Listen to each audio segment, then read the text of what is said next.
একটা মানুষ আরেকটা মানুষকে কখন ভালোবাসে? যখন তার আচরণ ব্যবহারটা ভালো লাগে, তখন তার প্রেমে বা ভালোবাসায় মন দেওয়া নেওয়া হয়ে যায়। আসলে ব্যবহারটাই মানুষের, বলে না, ব্যবহারটাই বংশের পরিচয়। আসলে মানুষ সবসময় মানুষের রেসপেক্ট করতে হবে, মানুষের সাথে ভালো ব্যবহার করতে হবে। আপনি যদি মানুষের সাথে না মেলামেশা করেন, না চলাফেরা করেন, তাহলে তো আপনি মানুষ সম্পর্কেই বুঝতে পারবেন না। আমাদের যারা যে সৃষ্টি করেছে, আমাদের সৃষ্টিকর্তা, আমাদের আল্লাহ আমাদের সৃষ্টি করেছে।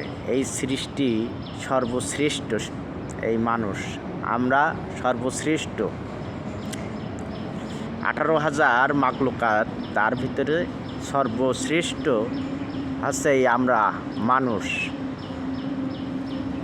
অতএব আমরা যদি শ্রেষ্ঠ হয়ে থাকি, তাহলে আমাদের ভাষাটাও, ব্যবহারটাও পৃথিবীর শ্রেষ্ঠ হতে হবে।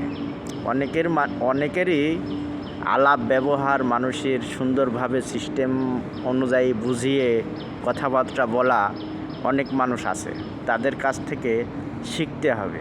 নিজে না বলতে পারলেও আর একজনের কাছ থেকে বলে, জেনে শুনে শিখে বলতে হবে।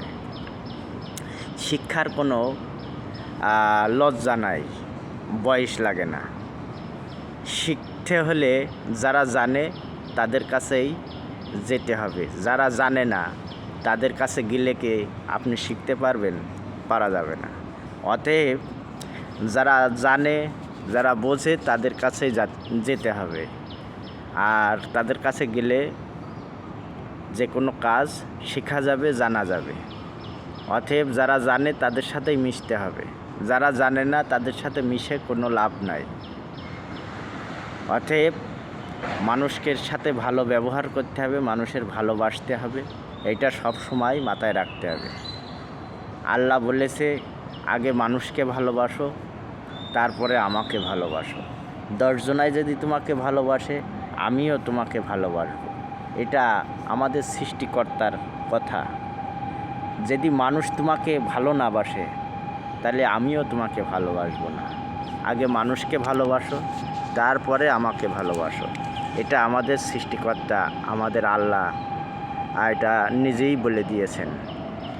আগে মানুষকে ভালোবাসতে হবে, মানুষের সাথে ভালো ব্যবহার করতে হবে, মানুষের সুখে দুঃখে পাশে থাকতে হবে পরস্পর।